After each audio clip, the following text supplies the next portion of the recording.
Good morning, students. I am Devanand, your English teacher, is going to teach you the first lesson from our textbook Flamingo. The author of this lesson is Alphonse Daudet. Now, let us see about the author. Author Alphonse Daudet was born on 1840 and died in 1897. This story, the last lesson, was written during the days when war occurred between France and Prussia in 1870-1871. France was defeated by Prussian soldiers. Prussia means the nations of Germany, Poland, and parts of Austria. In this story, the author describes the effect of war on life at school. In this story, French districts of Alsace and Lorraine were captured by Prussia. Students, in our textbook, on the front page, some expressions are given. Now let us see the meaning of this expression. In great dread of, it means in great fear of. Counted on means depended on. Thumb at the edges, it means slightly damaged. In unison means combined all together or in a chorus. A great bustle, it means that a great sound. Reproach ourselves with, it means blame ourselves with.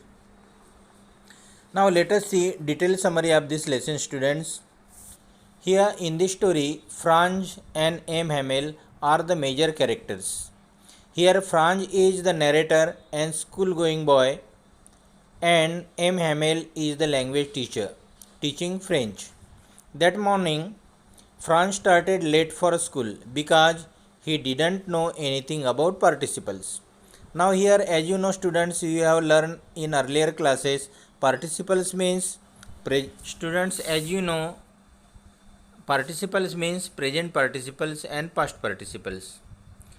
Now that day, weather was warm and bright. At last, he decided to go to school. Earlier, there was fear in his mind. And what was that fear? The fear of scolding by teacher M. Hamel, because he didn't know anything about participles and he had not prepared.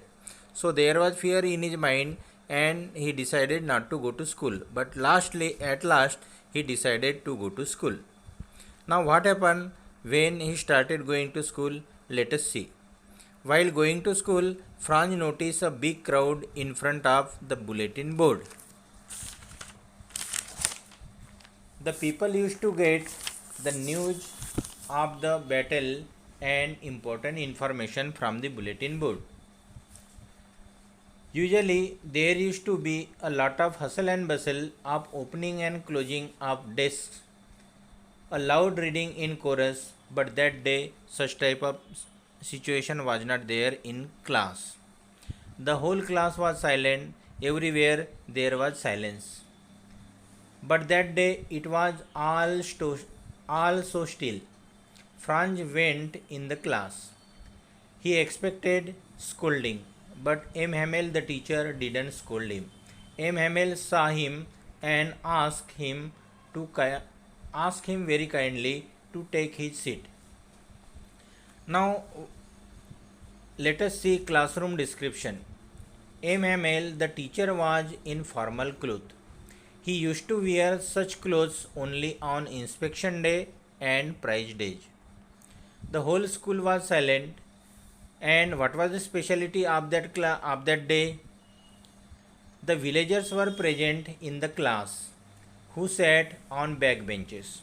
Among the villagers, there were the old hussar, the former mayor, the postmaster, and several other villagers. They were present at the back benches. M. Hamel spoke, "My children, this is the last lesson I shall give you." He told them that only German would be taught in the school from the next day. The new master would join the next day and it was their last lesson in French. Now Franz started repenting. Franz, the narrator, felt sorry for his carelessness and mistakes about learning, which he had done earlier. He didn't like his books. He had no interest in grammar and history. But now he forgot ruler of M. Hamel. He even forgot how cranky his teacher was. He started liking M. Hamel. Now here M. Hamel the teacher, he started expressing the importance of French. People of Alsace gave no importance to French. They learned their own native language. M. Hamel declared that French language was the most beautiful language in the world. It was the clearest and most logical language. They should guard it among themselves and never forget it. Live, long live France. Long live France means, see here, it was 12 o'clock. M. Hamel stood up. He tried to speak, but he was not able to speak. He couldn't speak a single word. He took a piece of chalk and wrote as large as he could on the blackboard, Vive la France. Vive la France means long live France. Then, without saying a word, he made a gesture. School is over, you may go. Thank you, students. This is the summary of your lesson, the last lesson.